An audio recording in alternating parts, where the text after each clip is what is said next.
That's true. And that's Mike. And that's C.J Hobgood. You. C.J Hobgood is a waterman known for being a dynamic force on dry land and out in the surf. He is now part of the Salty Crew, a gang of hardworking, mistake-making, risk-taking searchers looking to inspire tomorrow's youth. Before that, he was inspiring Mike and me with his professional surfing career that led him to a world championship title in 2001. CJ has also been an inspiration for us with this podcast and has given us a lot of hard work and insight by collaborating with us on this episode. CJ, before I briefly explain the format of this episode to our listeners, we want to thank you so much for being with us today. Thanks for taking this ride, man. We'll see how it turns out.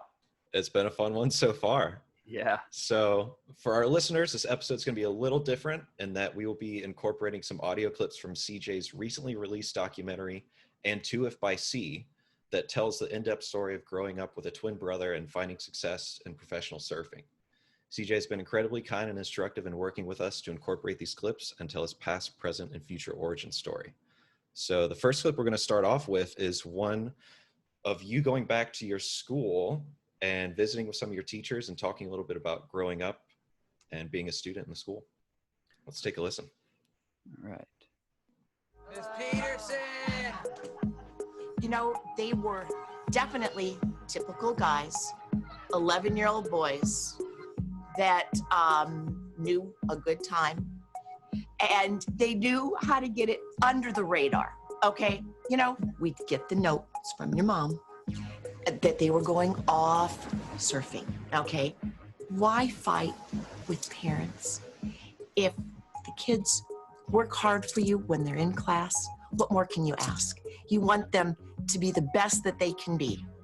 And, you know, everybody isn't going to be a math teacher. Thank you, God.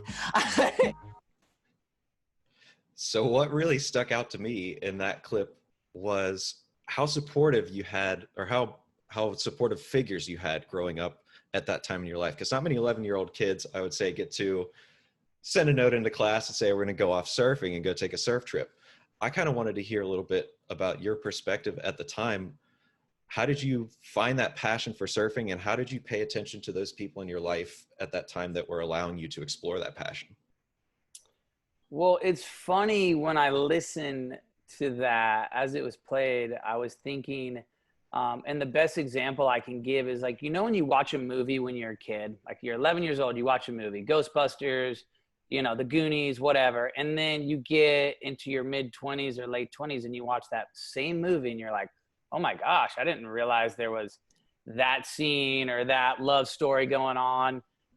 So as I was listening to that, I was reminded that when I was in her class, Miss Peterson's class, I thought I was getting away with something. I thought was like, hey, I'm being teacher's pet under the table. No one knows it. I'm working my butt off. And that's the perception that I'm trying to get to Miss Peterson.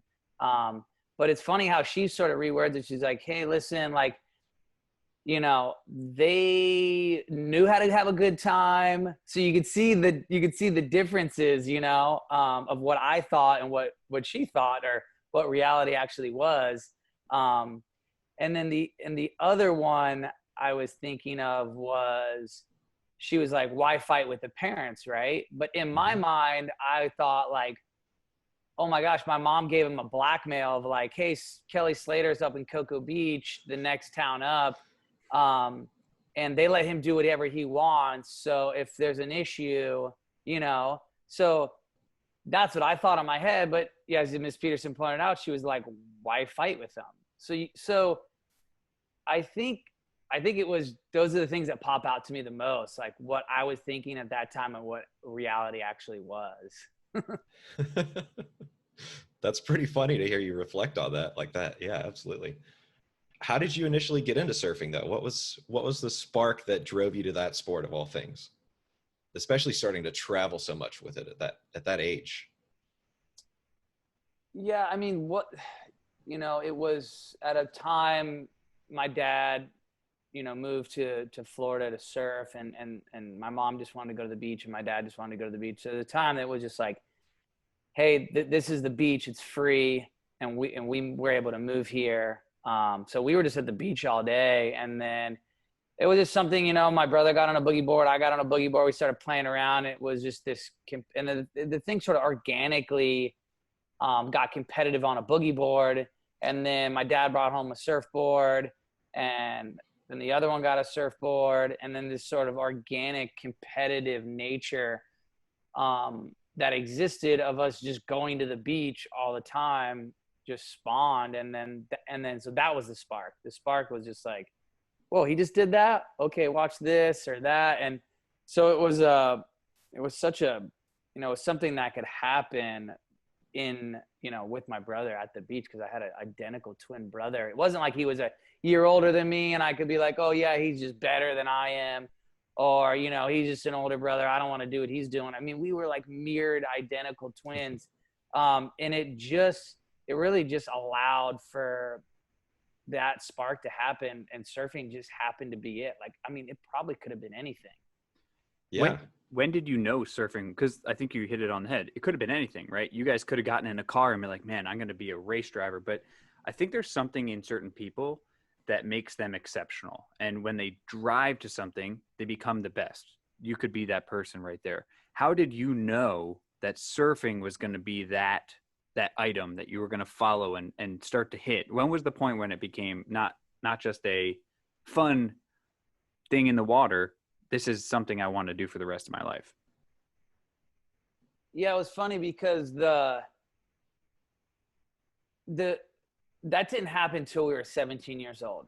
So up until, and it was a very small moment. It probably only lasted like 10 minutes, really, that I really lived in that. But everything before that was a means to the end. Like everything before that was like, how do I get to the beach? And then that grew from like, how do we do this for longer? Like, you know, and then when I was 17, then it was like, how do we do it for longer? Spawn that moment of us going, well, I know how we can do this for a long time. We try to become professional surfers. And then that spawned of like, well, who's better than us? We're competing. We're doing these sort of amateur things. And we were like, well, Andy Irons is better than us. We know that. And Bruce is probably better than us. But after that, who is better? And I'm able to have this dialogue with my brother and even my dad. And when I'm looking back on things, I do realize that I had, and I don't even know if it's a gift, but I had an understanding of reality. Like, you know, we all know people that their understanding of reality might not be reality, but over trial and error, I've thought that what I thought was reality was pretty close. So it happened when I was 17, that spawned the how can I do it for longer? And that's what sort of led to like, let's try to maybe do this professionally. And so leading up to that, it was just sheer enjoyment, love for what you were doing, love for being at the beach. Yeah. And such a love that it was like, I'll get through all these hoops and I'll get over these obstacles that will allow me to do that. Right. And the main obstacle was like, you know, my dad looks at me, make your mom happy. Okay. My mom looks at me and says, get good grades and, you know, respect your teachers and you can do whatever you want. So like it wasn't that many, it was pretty simple. Yeah. And if we were able to do that, and you could see in that interaction with Miss Peterson that has how it played out. And we knew what we had to do. And that was the line we towed. And that allowed us to surf, pretty uninhibitedly. I mean, we could ride our bike to the beach after school.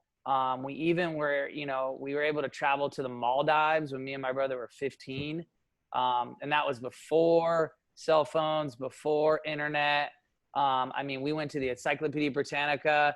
We grabbed M. We're like, what is Maldives? Where is it? And then we had a globe and we spun the globe and we're like, well, if you get to California, then it looks like you can get to Singapore and that'll probably get you there. And hey, well, you know, I'll call you when we get there. And then when we get off the boat, I'll call you, Mom. So it allowed all those things to happen. That's incredible. And something that's incredible to me too, that stands out, and something that I mentioned it in the intro, and I think Miss Peterson sort of hit on it in that clip too, is that you have this dynamic capability to be very present in two very different situations, whether that's in water, on land, Or in this case, sort of what I'm getting at is between working at that passion, being able to travel to places like that as such a young adult, as such a young kid, and still making your mom happy, doing well in school, trying hard, being nice to your teachers. How do you strike that balance? How do you find that ability to be so dynamic between those two situations? Because I think a lot of people, it's easy to fall far one into the other, get so into your passions that you sort of step back for your responsibilities, or get so involved in your responsibilities that you think, I don't have time to do all that stuff. How did you find that balance at such a young age? And that's a great something I've kind of never really fully thought about, but I do know that having a twin brother makes you accountable to someone at every waking moment that you just didn't even know. Because, like, look, that's all I knew, and I knew what I knew. But now looking back, that now my life has gone for the last 10 years, or maybe not even 10 years, in a different direction than my brother. I realized that, whoa, I had to be so accountable to this person that essentially most 95% of the world never had to be accountable to that. Like, because this was my twin brother that looked exactly like me. If I effed up, people thought it was him. And if he effed up, people thought it was me. So you have this accountability factor that knows no end. So you have to live under, like, an authority, but be able to freely and just how we were born and how we had to learn how to understand life and do the things that we love to do, with some humility, I guess allowed us to do what you're prefacing, I feel like. Yeah, absolutely. That makes total sense. And I think that's sort of a good segue into our next clip.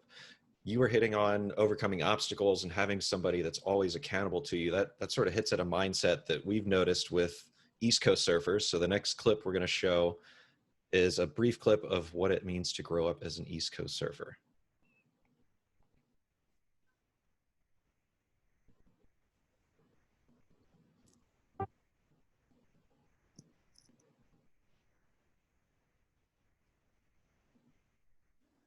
I think it's a lot harder for East Coast surfers to get any kind of headway in the profession by staying in Florida. People just didn't believe in the East Coast. Obviously, there's some disadvantage coming from Florida because, the waves are small. We haven't had the opportunity to surf in good waves, so people think that if you haven't had the opportunity, you probably don't know how to do it. I think it was good for us because we'd go around the world and we'd take a different approach. We surfed different kinds of ways. We hit the lip different. We did different kinds of bottom turns. That was what we had to offer. Not everyone was coming to Florida to see surfing. So we hear some people, including your brother Damien in that clip, talking about the difficulty of becoming a professional surfer while growing up with Florida waves. Just for listeners that might not have so much knowledge about surfing, how would you characterize the waves in Florida versus California, or starting to talk about your travels, the Maldives, other places that you got to go? Yeah, gosh, there's a lot that sort of just struck me that hearing those audio and finding the parallels. But yeah, the waves are a lot smaller in Florida, right? We don't summer is basically flat until we get a hurricane, and then we have these northeasters in the wintertime, so they're just not world-class waves. And when you go to get on tour and become a professional surfer, you go for the QS, and then you go on the Dream Tour, the Championship Tour, the WCT, and you essentially are living the endless summer, and you're surfing dream waves, like world-class, like waves that you never really experienced until you got to that level. So people were just like, oh, they can't do it, or it's going to be harder for them. The learning curve is going to be longer. But I think what we know to be maybe the truer sort of theme or storyline is a lot of champions and a lot of things are born out of that uncomfortableness and that challenge and no one thought I could do it. And it's funny because in surfing, we have this thing where as of late, probably the last definitely the last 5 or 6 years, called the Brazilian storm, right? So you could see how it went from East Coast, to the West Coast and to the rest of the world of how are these people going to do it? So we lived in this perfect time where it wasn't a Brazilian storm, but it was kind of an East Coast storm, because it was Corey Lopez, Shea Lopez, Kelly, me and my brother, Ben Bourgeois. So we were kind of like that, for lack of better words, that Brazilian storm that sort of came and did things. And we operated out of everyone thinks we suck, so we got more to prove. And everyone thinks the waves are bad. And so when the waves turn on, we're just going to be the best in the biggest waves possible. Right. And then, fast forward to real time, it's we got Gabriel Medina, Idolo, the last few world titles have all been Brazilian. And in those times, it was dude, they can't surf. They all have bad styles. They're all just, monkeying around, and the waves stink in Brazil, and, no one even cares about them. And it's just gone right on its head. And it's just, as that clip was playing, I was like, oh my gosh, the East Coast was the Brazilian storm, in the, early 2000s. I have a question about, there's this kind of, you're almost underrated all the time just because you come from the East Coast. And it's something that I think is represented in almost every sport, right? There's always something, because if you think about tennis, because they're not from this country, they're not going to be good, or they're not living in an area like maybe Florida, which could bring out better tennis players because of the weather and stuff. This guy's from Michigan. He might not be great. How was it growing up and trying to chase this dream with this underlying fact that the entire sport underrates you the entire time of your career? Or is that not true?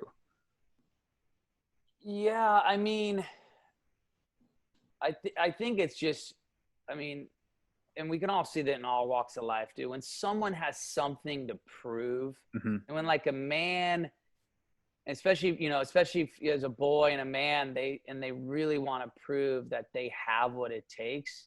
You will go to the grave. And I think just having that thing of we're going to prove this to everyone, that we will do this on any wave, on any time, any place. We have what it takes to ride these waves. And I think there was a group of us that just collectively believed that we were going to prove that. Yeah, I think that's a great lesson to the youth of the, growing up, coming out, finding their passion. There might be something that society says, because you're from here, you can't do this. But if you have the heart, the drive, the passion, there's nothing that will stop you, right? And I think you and your brother proved that, right?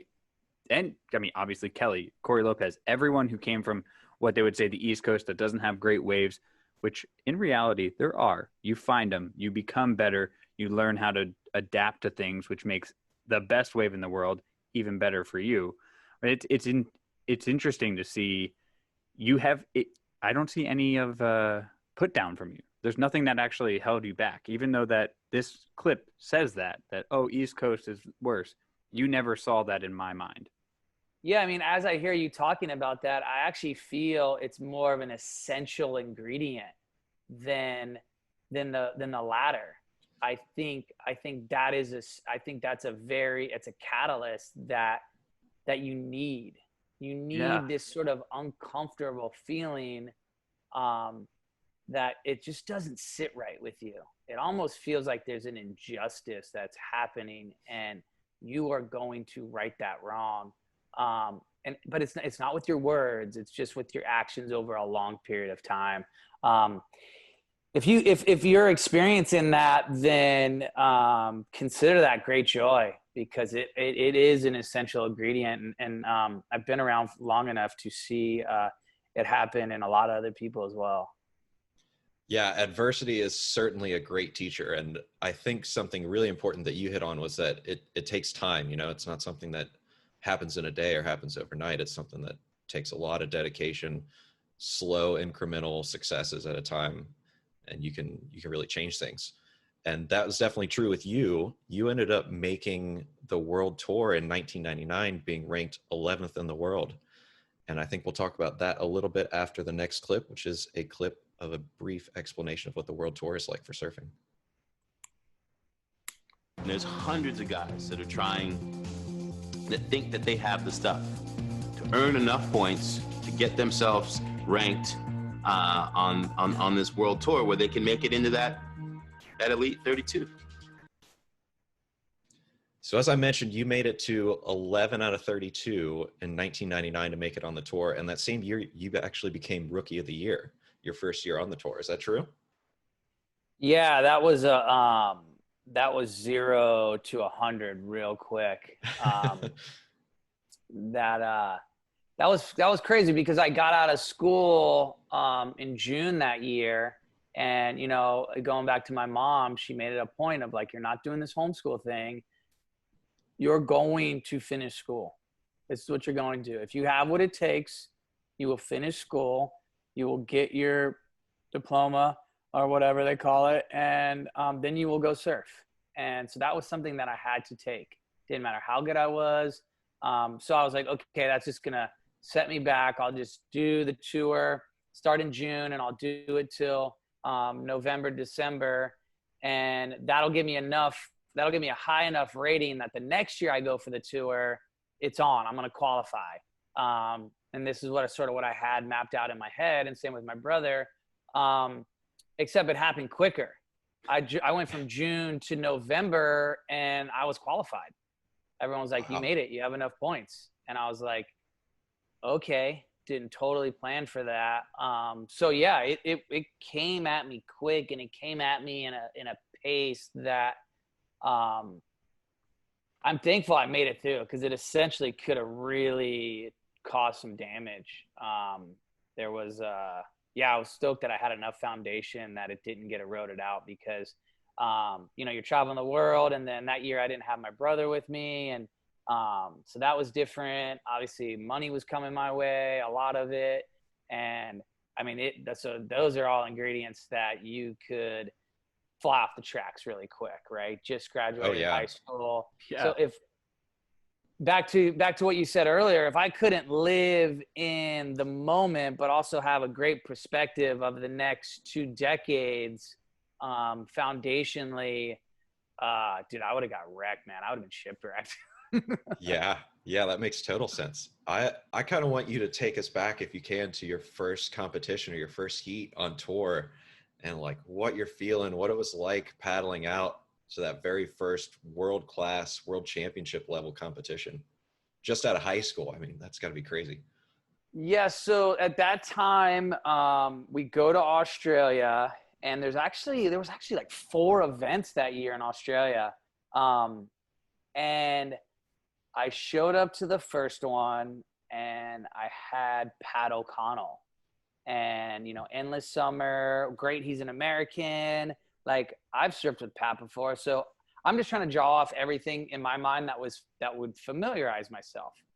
Dude, I got absolutely obliterated. He, like, smashed me. And it was real humbling, because I was like, I realized that the learning curve and what I had to learn in such a quick amount of time was going to be really hard, right? Because then the following week, there was another event. I got last place again. I lost to Chris Davidson. Then the next event, at Bell's, last place again. And at this point, a lot of self-doubt starts creeping in, right? And I'm like, I don't know if I got what it takes. Like, I don't know if I'm mentally astute enough, and I don't have people in my camp that can bridge that gap or sort of accelerate it, where I can get there. There's just amount of stuff that you have to learn that happens in the water in 30 minutes that goes so far beyond surfing ability a lot of times, and it just takes reps and it just takes the long game. But however, there was one salvation. There was an event in Tahiti that was the very first time it was a CT event. It was the very first time it was on tour. And funny enough, my brother had surfed the QS that year. And so he told me, he's like, dude, this is what happens out there. This is what you need to do. So you could see how I went from a learning curve I was not going to be able to make up on to like an event that's no one's ever been to. For the most part, most of the CT hadn't been there, and the waves were bombing. So I went from never making a heat to my brother helping me out. And I went into Tahiti and I started looking around. I was like, and I made my first heat, and then I made my second heat, and I was like, dude, I know way more than these guys. Like there's only a couple guys that can probably do, like, if I don't end up on the reef dead, I got a good chance. And I went all the way to the final, and I blew it in the final against Aki, and I got second place. And I went from such an extreme self-doubt to I might be able to do this, you know? And that's what happened. And that turned the tide. I was able to sort of hang on for the rest of the year and get that learning that I needed. And I qualified just barely. I didn't qualify by that many spots. But that's what it took. It took that one event to give me enough points and enough sort of respect, or whatever you call it, to learn what I needed to learn so I could qualify the next year, and then really start to apply what I had learned and what I needed to know to be able to perform at that level. So when you joined the tour, it was the first time you probably ever were away from your brother for an extended period of time. And yeah, well, it was the first time I was away from him. So it was the first time that I had to figure out my own reality a lot, because I could come in from a heat and he would be like, you know, things look different on land than they do in the water. So I could always come in and look at my brother, and he'd be like, dude, you blew it here. Even if you made the heat, even if you had a perfect heat, you went, dude, you messed up there, and you needed to see this, and you needed to see that. So I would come in from a heat, and I would try to have self-reflection and try to figure out these things that I did wrong. And I needed another set of eyeballs that could really know me and tell me, you know, because my brother knew what I was thinking a lot, and he knew what I would do in certain situations. So I didn't have that. So that was part of the learning curve. And then, like I said, so I made it through that year. And then the following year, my brother gets on tour. I'm able to help him. He's able to help me. And then the next year I get most improved. He gets rookie of the year. Oh, wow. And then, you know, so you could see how it starts to play out from even beyond the gift of surfing, just being astute, learning your job. Well, I think having someone in your camp, and you didn't have them until you got the advice from your brother, who was your sounding board, it sounds like, right? Which is something a lot of professional athletes do. And instead of watching film, which I'm sure you did, like a football player, you had your brother. So your brother was your reflection, and you could go and you guys gave each other that advice that said, hey, you might have won that heat, but it was very close to you losing. And you were always clear with each other, and that's how you grew until with those first three events. You probably didn't, I mean, you obviously didn't have that. It must have been really difficult. Yeah. And a lot of this that we're talking about right now, I'm sort of reflecting, right? Because in that moment, I had to hear these words, even when I won a heat. I mean, you come in and you smash the heat, and he's yelling at you. You blew this, you should have did that, you should have did that. And so as a kid, there's a lot of you or a lot of me that was like, dude, why do I have this brother? Why do I have this guy that's just stealing everything from me? He looks just like me. He's like, so it was easy for me to instead of looking at the blessing, it was really easy for me and Damien to sit in those moments and go, this is a curse. Like, my dream is this, and you're a curse. You're just trying to take everything from me. People are constantly mistaking us. They don't know if I'm Damien or you're CJ. So those those things are still happening. I don't want to paint this picture like it's just, I got Bill Belichick in my corner 24/7. Yeah. So, I mean, it's unbelievable to see someone at 17 set a goal of becoming a professional surfer and almost immediately attaining that goal. There's got to be some raw talent there. What does it feel like, go back and reflect on this? What did it feel like to have set that goal when you're graduating high school, and then almost 1 year later, you're receiving the award for Rookie of the Year at the, World Tour event, or the awards event? What did that feel like? Like if I were to try to go back in that moment, and give you an honest reflection of what my reaction was. So I'm in Brazil, I'm in Florianopolis, and I make the semis of a 6-star. It was basically the last big QS event before we went to Hawaii. And Chris Gallagher comes up to me with the points. He's like, "You made the tour."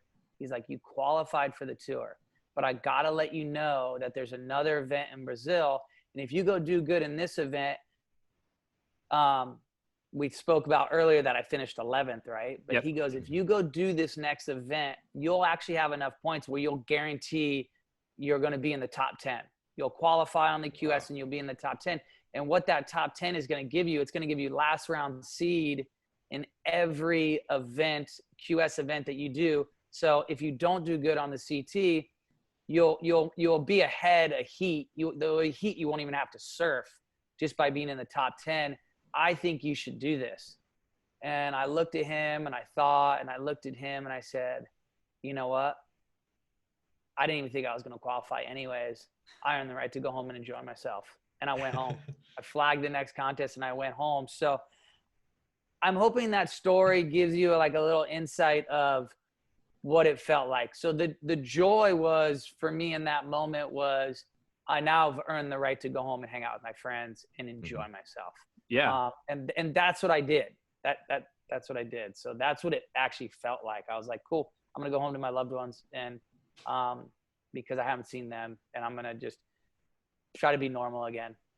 I mean, it makes total sense too, right? You got to a point where you earned it. There's no one you need to do to beef yourself up. Here's the numbers. I'm here. I made it. There's nothing else I can do. I'm going to go and do whatever I want to do for one spot. Obviously that spot has a lot of clout and a lot of features if you were to fall off the tour. But I think in your head, you're on the tour, you're not getting off, right? You knew in your heart that you made it there. Oh, yeah. I mean, I knew what I knew. Yep. And how many years did you end up spending on tour in total? The book or the rap sheet says 17 years. And I mean, I'm sure that number will get blown away, but I think it's only like Kelly Slater, like Taj Burrow. And I think maybe me and Mick Fanning are like, I'm in the top 5 of tenure on tour.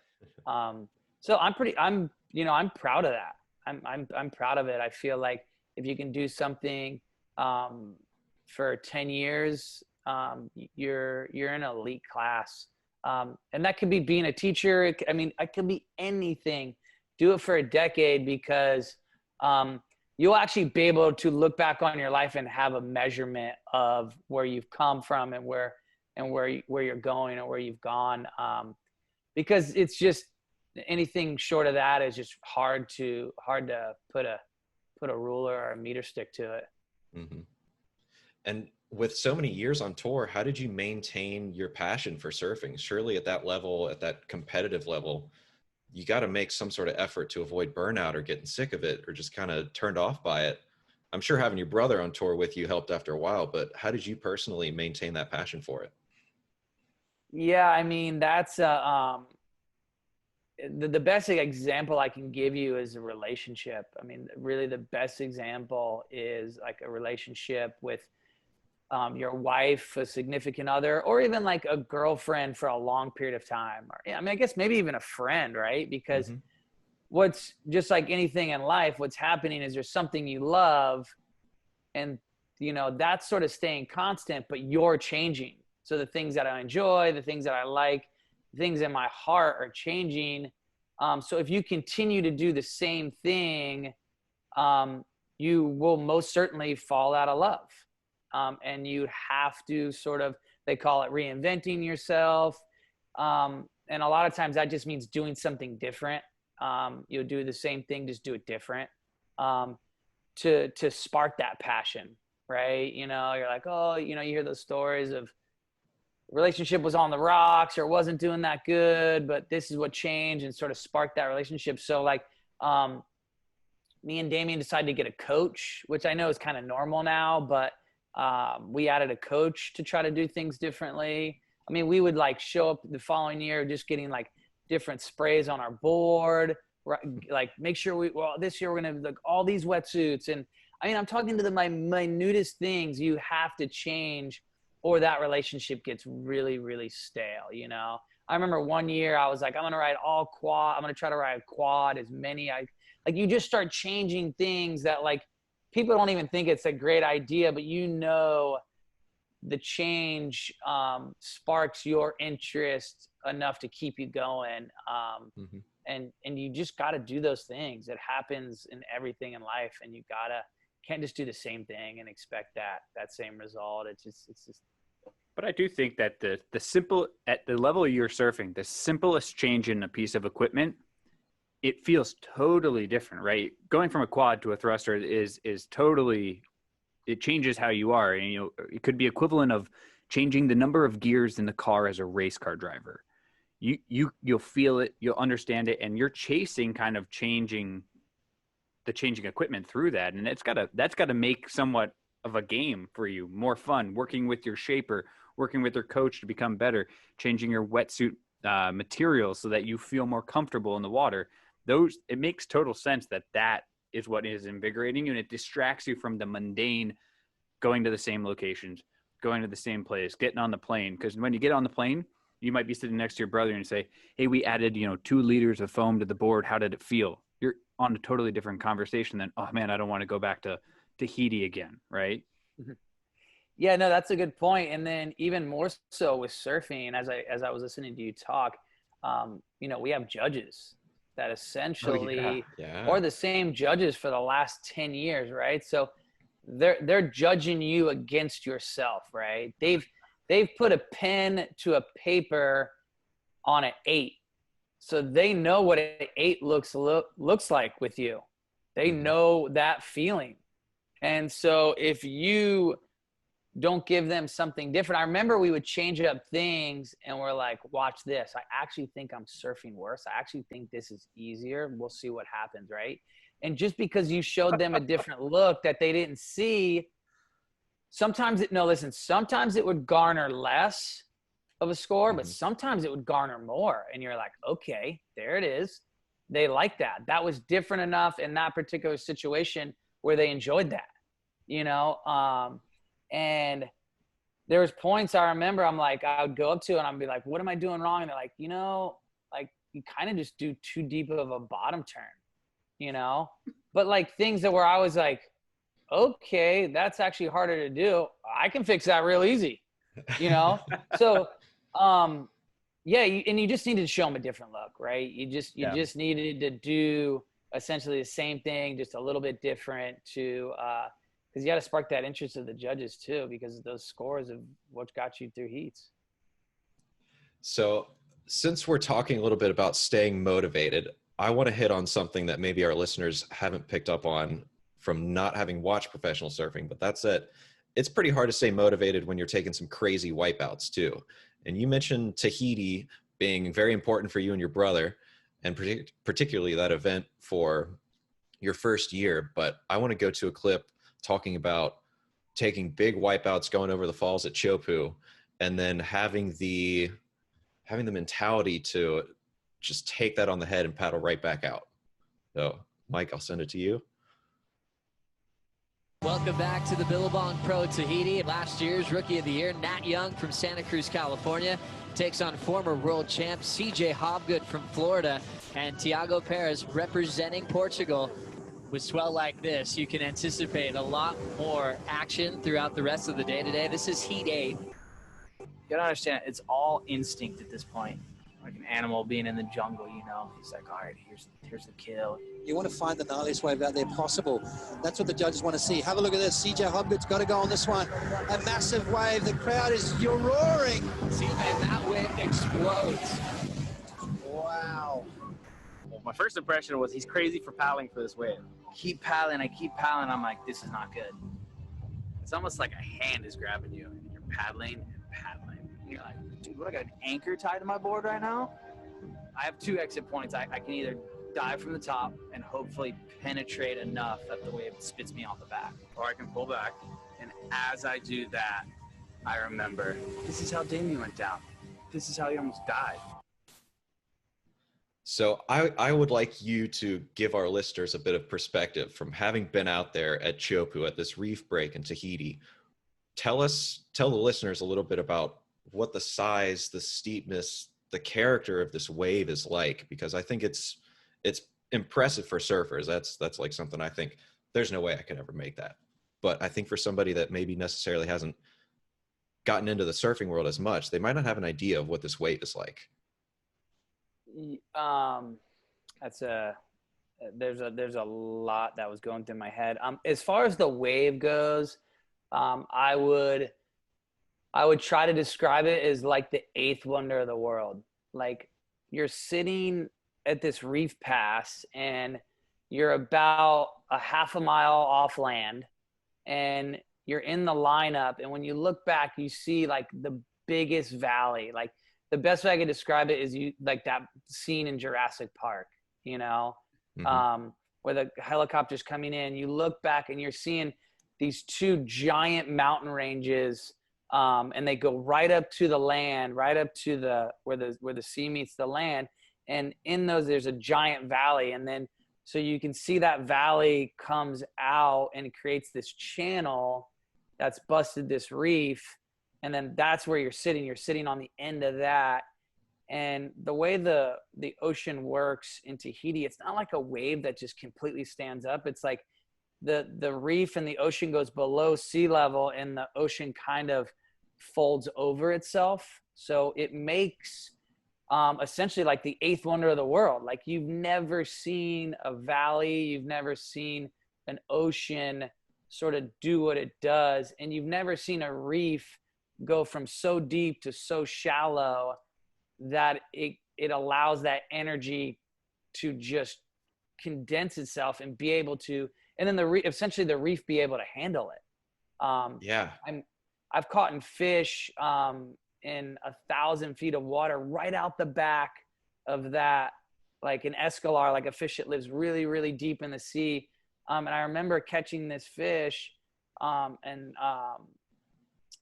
and I'm looking, I could see the takeoff spot. I'm like, oh my gosh, like it goes from so deep to so shallow. So I'm just trying to give you stories and perspective of what this wave is doing. But I also want to preface that you have to see to believe it, right? I could tell you about Machu Picchu. I could tell you about, but it is one of those things where you have to be there and have all your senses going to get a full perspective. And what is it like as a surfer staring down from the top of a 20-foot face and getting into that instinct mode, like you were talking about in the clip, where instinct just takes over, because you kind of just have to, you got to just totally rid yourself of self-concern, of bodily concern, that margin of error is so small between making it out the back and just taking a huge fall into the reef, I would imagine. How do you get into that instinct mode? How do you tap into that and overcome that fear of I might take this fall and die? Yeah, and feel free to ask a question, because I'm gonna how do you get into that instinct mode is by first of all being in that environment, right? So you have to be in that environment, and you have to be in that environment where you've calculated everything. So me and my brother would always talk about, like, okay, and this situation happens, this is what you do in this situation. So in that situation, in the scene, I was able to get into the instinct mode because I had calculated everything. And so I looked at the first wave, but also, like in the wild, there's things that are outside of your control. So earlier, maybe like 5 years before that, I had taken off on a wave sort of instinctually that I didn't know I was going to make, and I made, and ended up being one of the bigger waves, or the biggest wave I've ever ridden there. But what allowed me to ride that wave was that it had the perfect amount of south in it, but it had the perfect amount of west in it, which where those 2 points, the south and the west, meets up, there's a break in the water, and it allows the water to stop rushing up, and it gives you a split second to make that drop. And I didn't know these things until we sort of broke it down later. So in this clip that you just played, I have now, and we call it the black pearl, right? So it's when the ocean just stands up and you can't see anything. Everything says you're going to die. Like, this wave is going to crash you. But you know that you've experienced it enough time. You know that you've been in the wild enough where all I had to do was you're going to take 2 strokes out, and then you're going to turn around and paddle as hard as you can. So everything that naturally would have gone into flooding into your head wasn't there. I saw the black pearl. I said, I'm taking 2 strokes out. I'm turning around. I'm paddling as hard as I can. But what you can't tell when that ocean stands up at that point is how much south is in it and how much west is in it. And you can't even tell, which you hope and you think that you're right at that breaking point. Because if you're at that breaking point, you will then be able to make that drop. As I start paddling for that wave, I realized that when I talk about the hand, I feel like I have an anchor tied to me. That's the south. And when the south is coming, there's so much water moving up the face, and how the lip is folding so fast.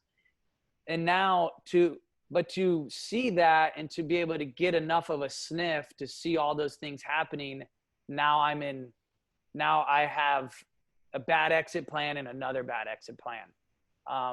And then that's what you saw. And that's what you sort of heard audio. And I know I was sort of digging into like some real somatics there, but that's what allows you to get to instinct mode. That's what allows you to turn off your brain, and, do something that's potentially could be something you've never done before. Yeah, I think you hit a lot on something that I've been thinking about a lot recently, which is risk assessment. And I found that a lot through rock climbing, in that you're inherently doing something very dangerous, but you can take those very specific measures to push the comfort as much as you can and still realize that you're taking a risk, if that makes sense. Like in rock climbing, for example, you got ropes, you got somebody watching you at all times. There are security systems in place. There's some risk assessment going on, but you're still not eliminating that risk. You're sort of just approaching it in the most expertise way that you can. And I think you were sort of hitting on that with being able to analyze the wave like that.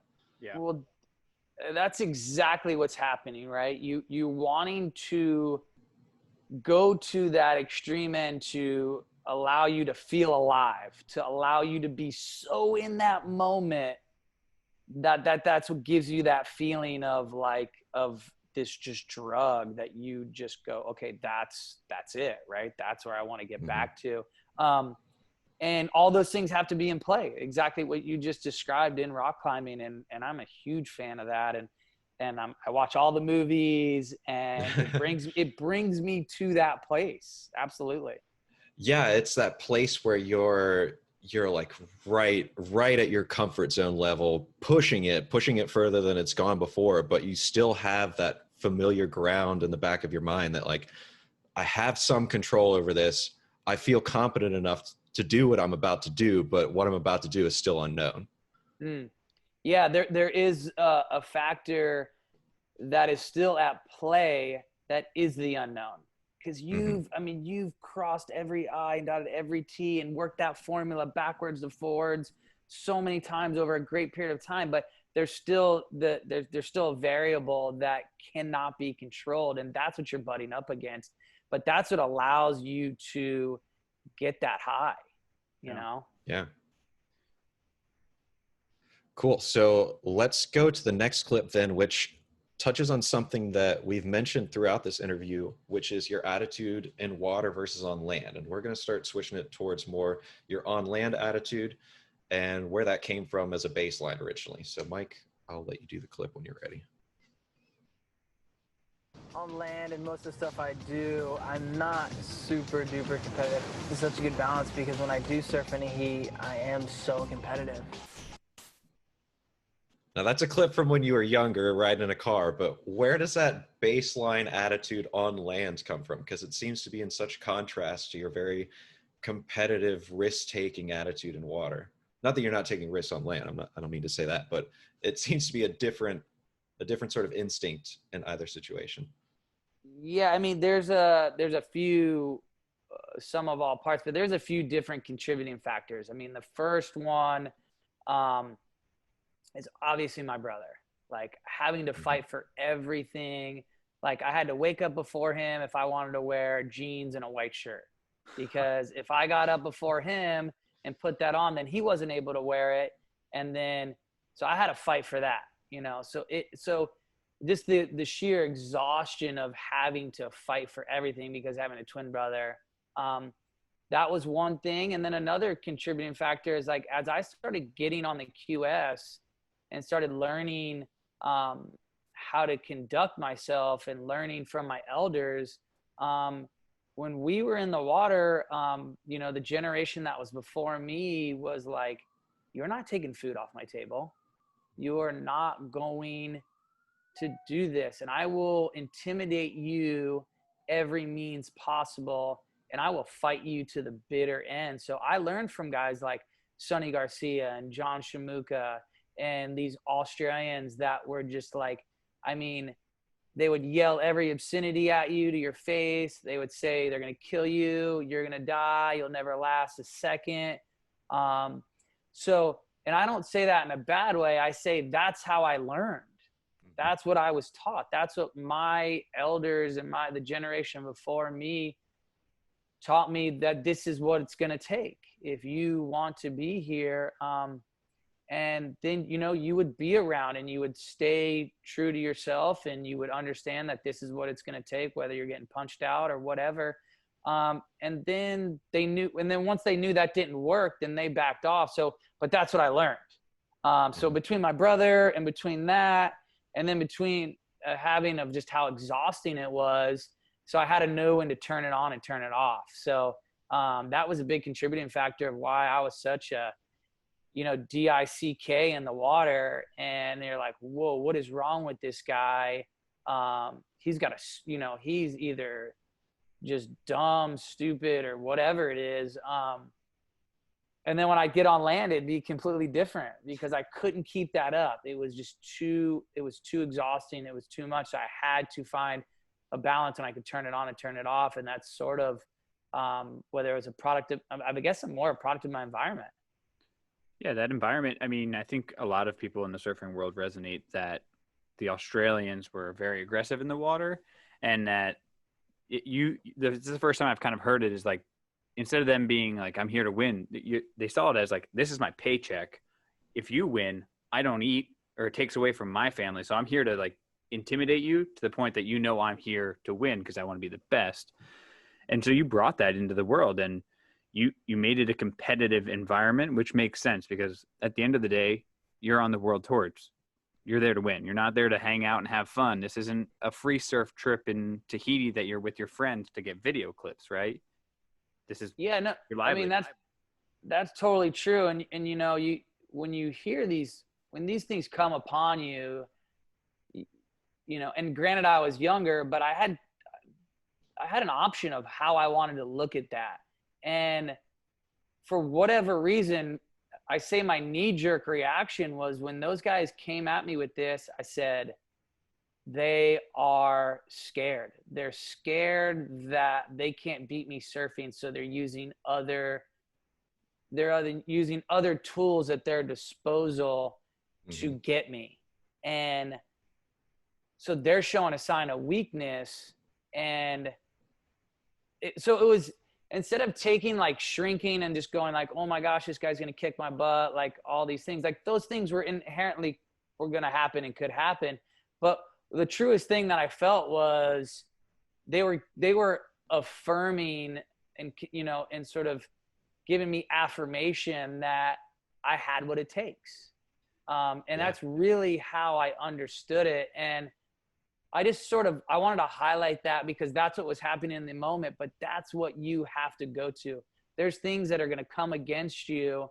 And when you look at those obstacles and those challenges, you really have to accept them as affirming things, that those things are coming at you because you have what it takes.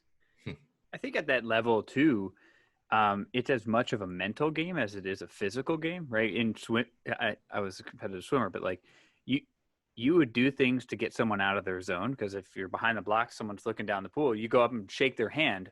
Immediately when they're out of their zone, you're in doing something competitive. It's the same thing. You're in the water talking crap to someone, but here you're just trying to get someone out of their zone so that they know you're there to win, and that they're scared. And now they're not thinking about this event. They're like, this guy's going to kill me. This guy's going to literally beat me. And now, you know, immediately, this is my heat. It's over. I'm done. It's won.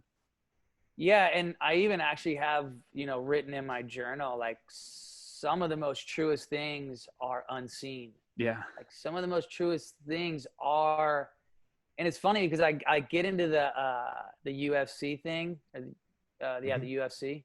I always get it confused because we have UCF, the University of Oh yeah.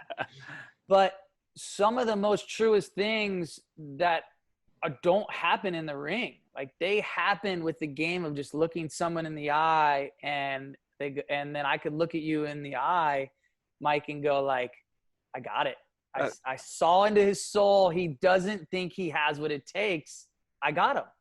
You know what I'm saying? Yeah. How many of those fights are won at the media day, right? When they're weighing in and the guy gets pushed and then the guy doesn't do anything back. He's like, this guy's, I'm done. It's why over. else would two fighters a day before they're going to fight be called nose to nose to look into each other's soul? Why else? Yeah. Because that's a great point. I never thought of it that way. We inherently know those things, even though we can't fully see them, me or you, but those things are true. So we have to look at that and understand that and get to that place that we can get to there in our lives, right? And you can find that applicable to a lot of different things. And there's a great example of you in the documentary during a heat with Kolohe and Dino, and Kolohe tells a story of you getting pretty angry with one of the judges' scores, and seems like playing that mental game a little bit with him or with the judges. Now that you're not competing in surfing, how do you find an outlet for that kind of drive and competition that you not only had to develop but foster and encourage for 17 years? Yeah, I mean, that's the tough part, right? That's the tough part, that they you know, you want to get home, you want to see your family, you want to do all these experiences because you got one crack at life here and you want to experience it all. But that's live ammo. There is no preparation for all those outlets that you had in sport to, like, now you're a dad and a husband that's home every day. And those things are all removed. Mm-hmm. And I mean, it's a little bit like, and look, I have the most cushiest life. I do not want to compare myself to a guy coming home from war, because what he's doing is absolutely sacrificing his life for my freedom. But what I do want to draw a point where there's things where he comes back from, that he has a brotherhood and an outlet that he just can't get anywhere. He can't find that anywhere at home. So you really got to go on a crazy soul searching adventure to find those things, you know? Sometimes that could just be going out in the wilderness and sleeping by yourself for the night. Mm-hmm. Sometimes that could be, for me, it's started, and it'll change. For me, I started running some marathons, and I'm like, I wonder how far I could swim. I wonder how far I want to do an Ironman. Like I would love to be able to run 100 miles. Like I'm not doing those things just so I can talk about them. I'm doing those things because those are areas that I can recognize, I can relate to. I can go out with a group of people, even though I'm being by myself. I can find that brotherhood. I can find that struggle. I can find that areas that I can go to in my life that essentially make me normal, right? Some people choose alcohol. Some people choose drugs. Of course, I can get sucked into those things really easy. So I have to find these other things to combat that, to be essentially somewhat a coherent person to be able to talk to you right now. I think. Yeah. And I think something that's so important too is having the accountability of a brotherhood or people around you to keep you accountable, keep you responsible for yourself, and that you're following what they're following too, and keep you on point. I think that's something that's not to be missed. And I'm you sorry. related it to like war, right? Boys coming back from war. I think one thing that is similar in that is when you're in war, I've never been and I can't relate, but I can understand that you're so hyper aware and you have to only think about what's going on in that moment. And when you're on tour, you're doing the same thing. You're tunnel vision, like you said. I'm only thinking about this. I only have one goal and I only have one thing to look for.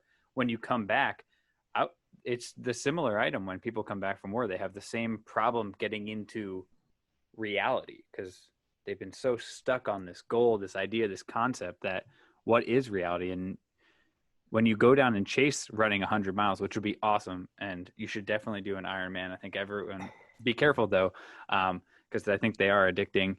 But you got to find that goal, and a healthy one is something to find. It's pretty cool that you've turned it. Now, there's other things that you've done as well.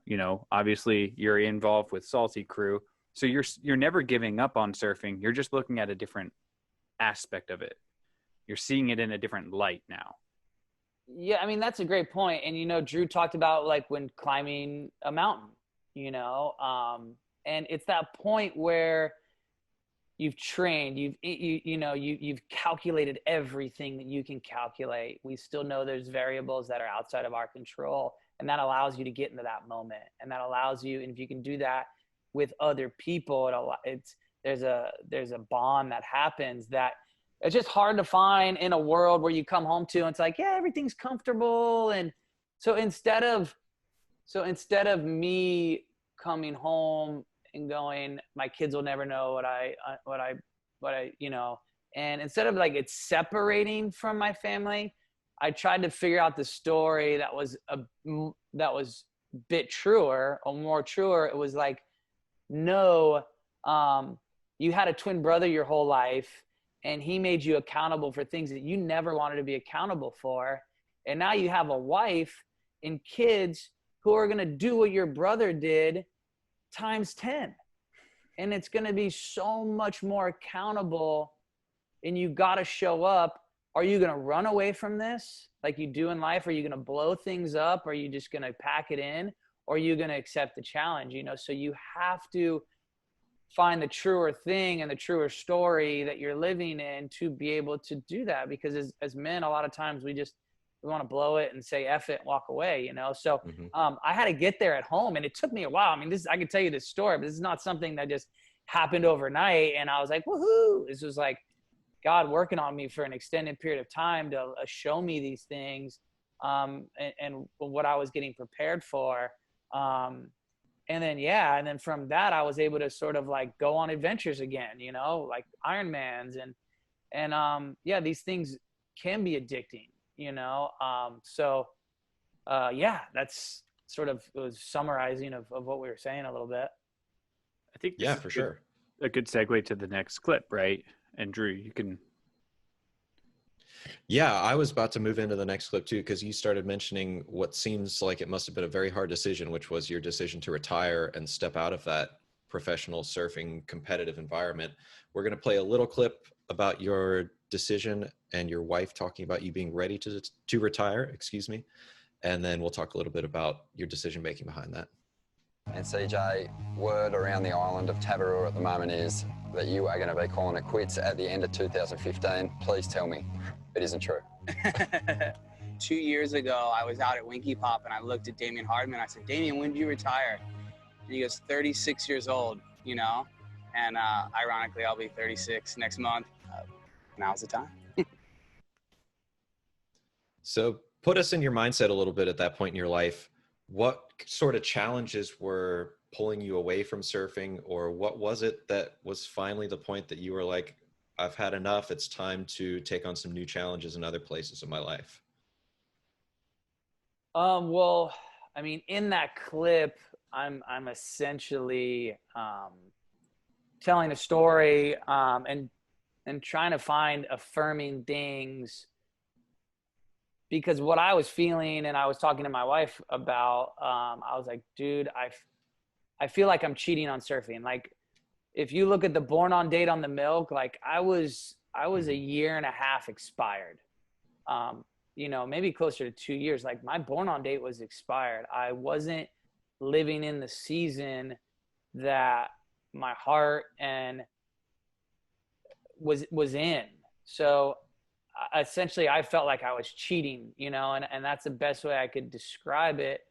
And I would tell Courtney that, and it was just like, man, this is not my heart. I'm just not in it anymore. And I feel like I'm cheating on surfing and everyone that's watching, because I'm just not here anymore. But, you know, it was a great way to make money. It was a great way to make a living for my family. So it's hard to walk away from those things. And there's finally a point. So that's what I'm feeling. And you're sort of asking people and looking around and just going, you're trying to affirm these things, right? Like what I feel. And that's just sort of the trip that I was on. I was just trying to get to that point. And you just have to do it. It's just really tough. It's a gray area. You just have to just go, you know what? Like looking back now, the best way I can describe it is like when you're living in the season that you're supposed to be living in, you're always operating out of an area of abundance, right? Mm-hmm. You're always operating of like, I got so much information for you, Drew. I got so much information for you, Mike. Like, it's just free flowing. Dude, this well is just overflowing, and I'll write a hit song, and I'll write a hit song tomorrow, and I'll write another hit song the next day. Like, you're operating that season. But when you no longer are operating out of area of abundance, I was force feeding myself this. And I was like, I wasn't creative. I wasn't none of these things. So I knew I wasn't operating out of that season. So I knew I had to get out of it. And I knew it was going to start. It was going to be rotten. The born on date, the milk was going to smell really bad. And like, honestly, I was at that point where I can't get out of here quick enough. Like, I'm in a nosedive, talent wise, creative wise. And I can't get to that exit door quick enough before I just implode. What did that last heat feel like? When you made this choice, the weight had been released from your body and you're like, man, I'm done. You paddle out for the last time. There's no more pressure, right? What's that feel like? It's honestly, and I've talked to people that retired, it's the most relief. It's first and foremost relief. It's relief in so much joy. So, you know, you're like, oh my gosh, okay, I feel relief. I'm not being fake. To people, I've sort of come out of the closet and told everyone what's true. And then that goes into joy. And then the next feeling that happens is like, oh my gosh, I'm addicted to these things and I'm having to give them up, you know? So for me, it was like those 3 seasons in concession. And that's what happened. Like in that, you know, in that last contest, in that last heat, like all those feelings those were the themes. They sort of kept replaying. But did you like find a different sense of fun in the heat? Was it relieving, or was it still Oh, you were just overwhelmed by all the emotions and the feelings throughout it. No, absolutely. I was able to find, and that's where the joy came from. So that was the second part, where the joy comes from being able to enjoy those things in a different way. Yeah. And that still happens today, man. I have more joy for surfing because I'm able to experience it in a different way than I ever have, like surfing with my kids or riding just a weird board and being a kook. Like, I never have to surf for a score again. Which those things are great, but just in this time I'm in my life now, I'm able to enjoy it more because I've never been able to do that, or I haven't done that for an extended period of time. And those things are more true about me right now. So it equals that joy. You're exactly right. So what's the smile on your face when you're surfing with your kids, right? Like seeing the we kind of talk about this with like laughing of a child, but now you're seeing one of your daughter's first waves, right? How is the reflection off of that? Yeah, I mean, that's a joy that is it's even hard to explain. It's a feeling that is just like, wow, I'm so thankful that I'm able to experience this, you know? Yeah, it puts you in the moment for sure. So you started hitting on something, and it seems like you've already answered my last question that I had about this clip, but it was, what is it like to retire from competitive surfing versus retire from surfing, which it seems like you haven't done and probably will never do. That might be hard to do, to just retire yourself from the sport itself or the passion. You mentioned some examples about teaching it to your kids or just going out and having fun on different boards. What has it been like since your retirement to go back to surfing with that new light? I mean, I think the thing that I think of the most is being able to regulate myself. Surfing is extremely selfish, going surfing whenever you want for, the majority of your life.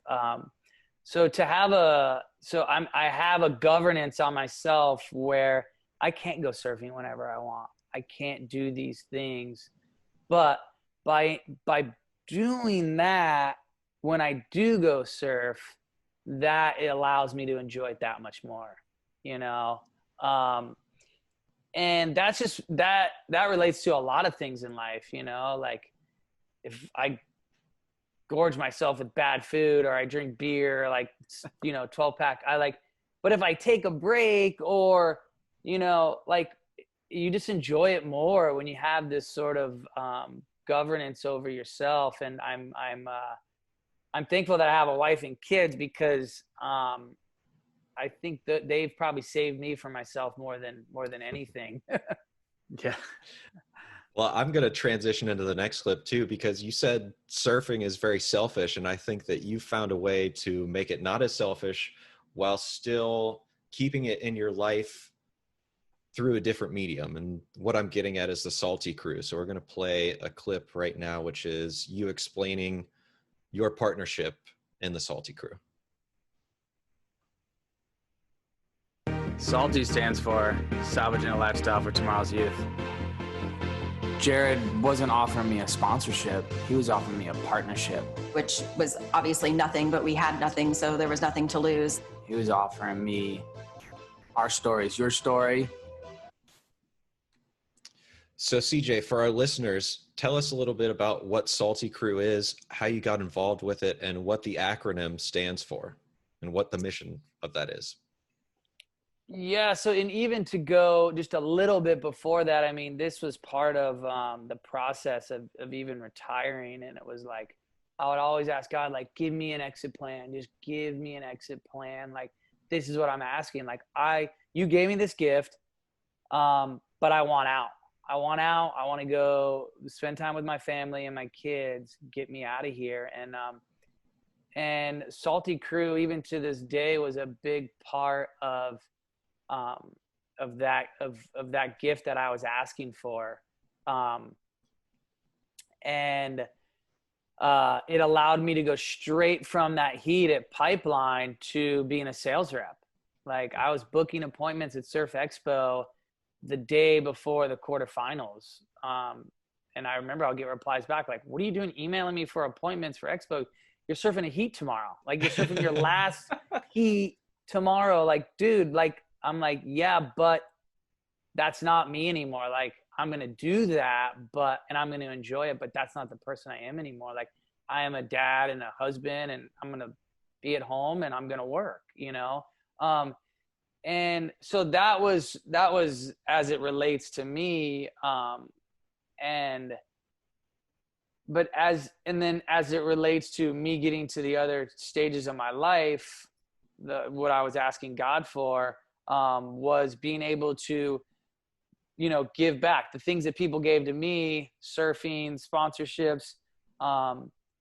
I wanted it as an exit plan, but I also wanted to be able to be accountable with the things I was given to give to others. And that's sort of the road I'm on right now, as it relates to Salty Crew. You know, we're fast forward, this is like our 7th year. And man, there's just been so many things. It's crazy because there's equal amount of things that are happening outside of our control that have allowed us to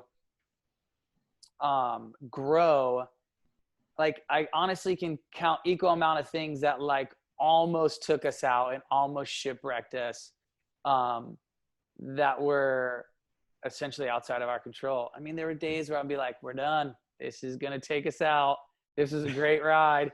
And for some reason, like, we'd get through it. We'd get over it. Whether it was like, you know, I mean, cause we just got this crazy speed wobbles. We were growing, and then Les Globe came in at the, you know, that 11th hour and infused us, and that partnership, like, we were done, dude. We were in court with other things that we were like, had no control over. And we're like, dude, is the judge just going to be like, you're done, you know? Oh, wow. And then, you know, fast forward even to this time right now, you know, the pandemic, like, and you don't hear these stories enough, but like, it brought us to a place where all these things that we wanted allowed it to happen. Like, we had wanted our online to grow, and that grew so much more because of this. Yeah, we didn't ship for a couple, but we were able to, like, on the other end, we were able to ship more than maybe we've ever shipped before. So like, and we're able to look at like all these areas where we were doing business bad and the margins weren't good, and we were able to reflect and try to fix those things. And who knows what tomorrow brings. But I'm just saying, like, there's a lot of things that could have taken us out, and there's a lot of things that allowed us to go forward. And I've always been in the posture of like, I just hope I'm accountable with the things I've been given, that I can give those to others, that allowed me to live such an awesome life. Yeah, I think that's apparent even in the name of the company, Salty, standing for Salvaging a Lifestyle for Tomorrow's Youth. What does that mean to you? How do you, as a partner of it, it's cool. I totally forgot about that. But so we always, you know, from not only from a business sort of standpoint, but from a lifestyle standpoint and the sort of heart of where our industry was at, we were like, dude, there's so much stuff that's been put into the pot. How do we get back to the most simplest thing? And that was just like getting people back to the beach, like find refuge in the sea, like, you know, sink or swim, like all thrill seekers, risk takers, like all these things were like, just go have an adventure. Just go have an adventure. And like, if you can, make it an epic adventure. And we want to be there with you. We want to encourage that. We want to have the apparel that allows you to do those things. And there, we felt it was speaking on a lot of different levels and things where, we wanted to get our industry back to the beach, because maybe we sort of lost our ways. We wanted to get people back to just simple sort of, you know, maybe stoic sort of things that we had just sort of lost as a human sort of culture along the way. And it's just how things happen. And that's sort of what Salty stands for, you know, in the form of fishing, diving, sailing, surfing is sort of our pillars. And that, you know, that I think that explains Salty Crew, we make apparel for that, jackets, pants, socks, hats, sort of all that stuff. Yeah. So you mentioned that the current situation has actually given some fuel to your online sales at the very least, or giving you some aspects where it's actually improved things for you. What's your outlook for Salty Crew looking forward, and what's your own plans for the future and a very unknown future? Yeah. Yeah. I think when you hear me talk,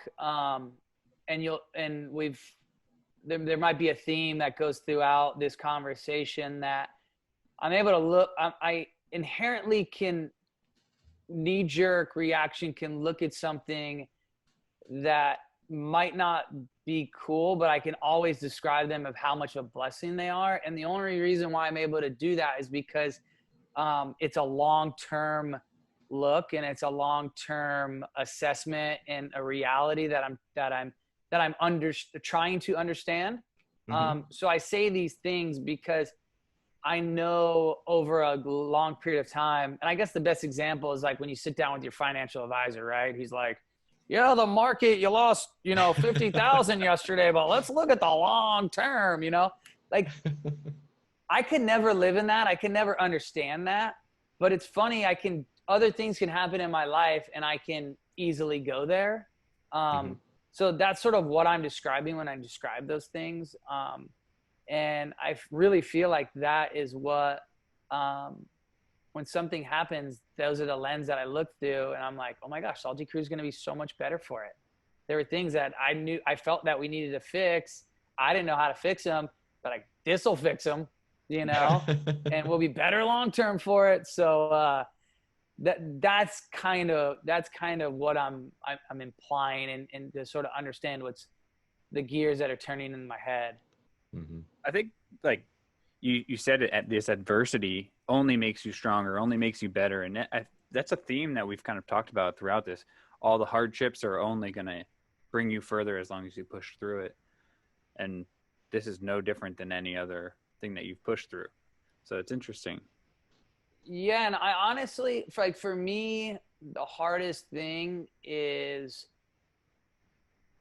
like, I could tell you like, hey, I'm going to go physically push my body to a certain thing because that's what I've known. That's what I've done. And that's what makes sense to me, even though it's very uncomfortable. But the hardest thing for me to do is to push myself and get really uncomfortable mentally. Like sitting down, like my wife had challenged me. She's like, why don't you try to get your real estate license,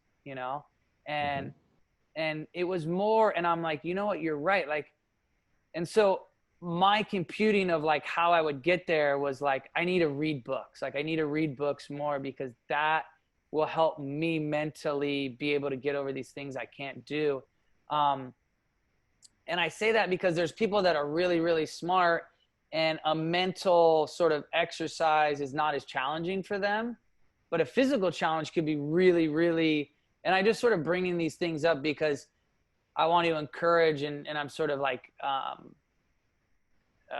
cheerleading myself along the way here, that like just continue to do those things that you're just not good at, essentially that's what I'm and I think this sort of moment in time allowed me to just go, okay, like when this year's done, like what are things that I wanted to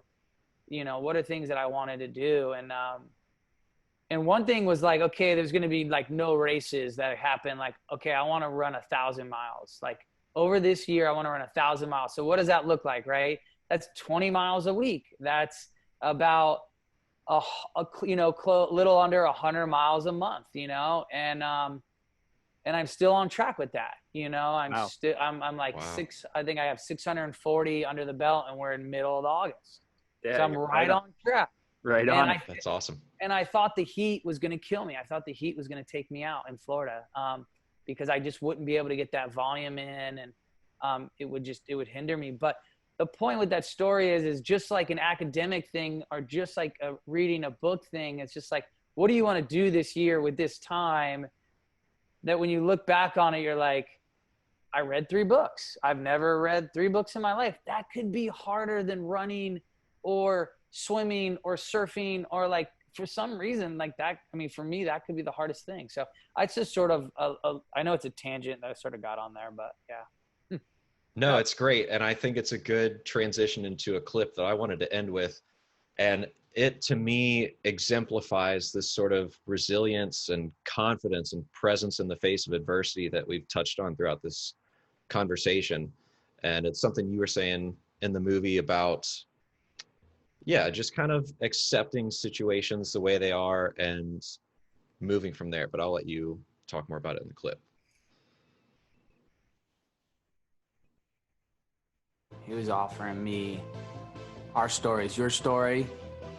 If there's waves, surf. If it's flat, go fishing, you know. If the wind picks up, go sailing. And if the water's clear, then go diving. You're gonna be an owner. So the part there where you're saying if there's waves, surf, if it's flat, go sailing or go fishing.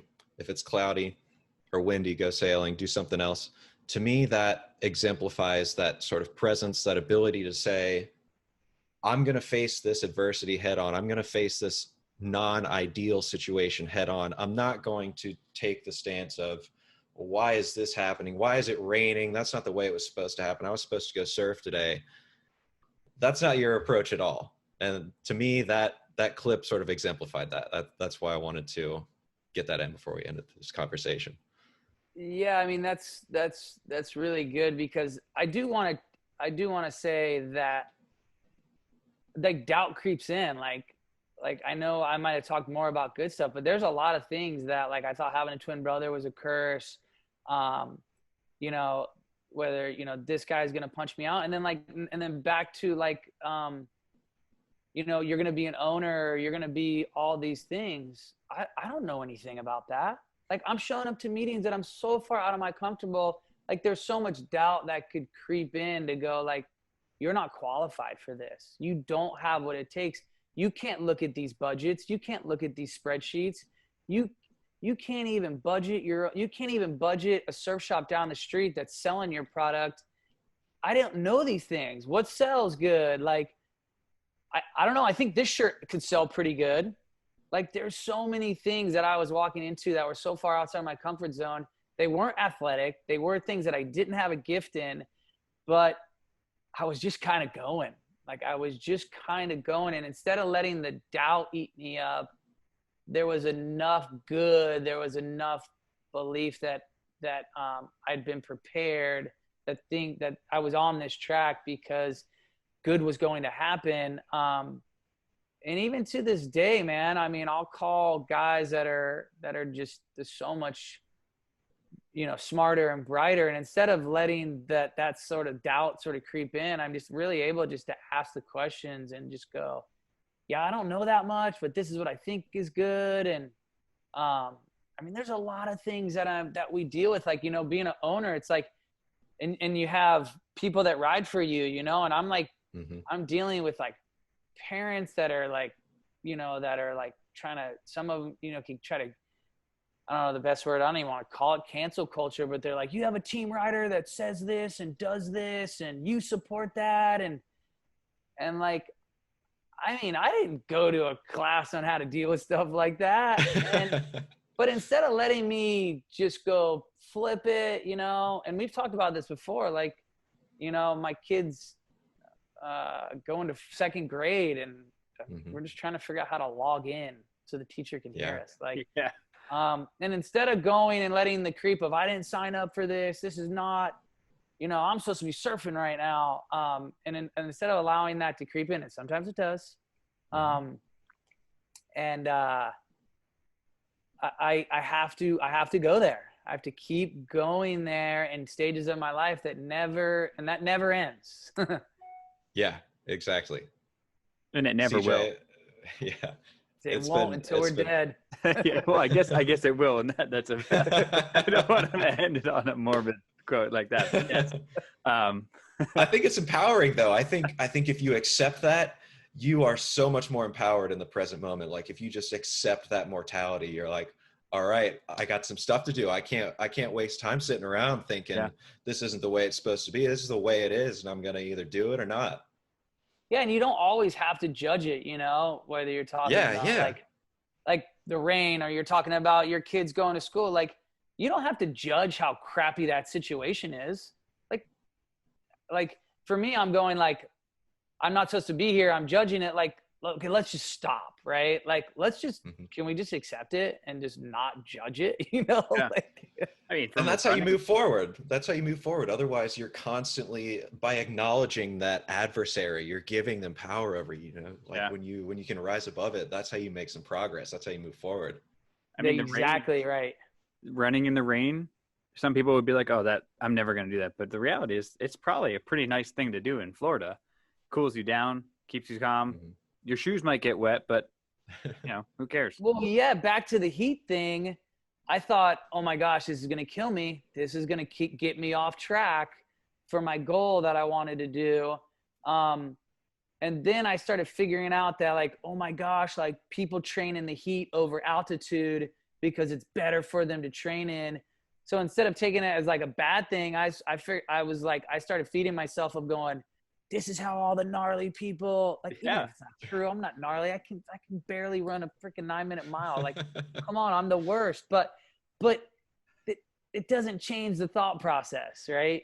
Yeah, for sure. And if you can run in the heat, you can run in anything, man. That stuff is, when I was in Florida last, I was running, and it's just like, you're running in a sauna. There's nothing you can do about it. But the reality is, you have this goal, and the only person who's going to achieve it is you. So you just got to, sometimes it's going to suck, but it's only going to make you mentally stronger. I was listening to, listen to podcasts when I was running, thinking about other things, and just be distracted, be in the moment, be present, have fun with everything you do, Yeah. I mean, and that's it. Like, you get the most profound thoughts when the internal conflict is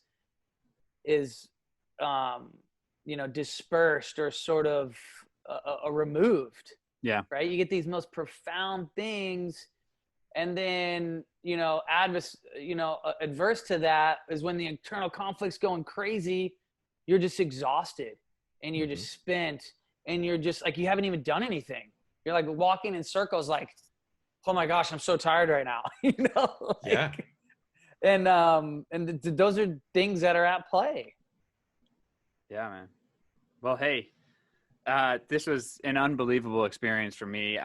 You are one of the most humble and amazing people I've ever met in my life, and I wish you the best. And try and buy some Salty Crew to our listeners. But I've gone to 2 stores, one in Florida, one in New Jersey, and they're like, yeah, we've got what we've got. But you can buy it online. Check them out. Their shirts are awesome. Their hats are great. And you're supporting an amazing brand with an amazing leader there. So. Oh yeah, I appreciate that. Look, man, I appreciate this, guys. I appreciate you guys taking this on. It was sort of an idea that we had of, like, how could we tie the movie in with the podcast, and we thought it was a good idea, and I really appreciate it. It was really fun, and I feel like this, if I've done 20 podcasts, this was by far and away the best one I've ever done by a mile, and I'm not showing up like tooting my own horn. But I'm saying that I feel like this was a really good formula. Yeah, I agree. Thanks, CJ. We appreciate your help a whole lot to it. You helped so much with coming up with the idea and everything. It was awesome. It was a lot of fun working with you. Drew did all the back end work for this. This is his. Nah, that's not true at all. Don't believe it. Well, thanks, CJ. Man, awesome, guys. It. We'll link all of his social in the bio, and make sure you check him out. Once again, thanks so much, man. Unreal, man. You guys have a good afternoon. I appreciate your time.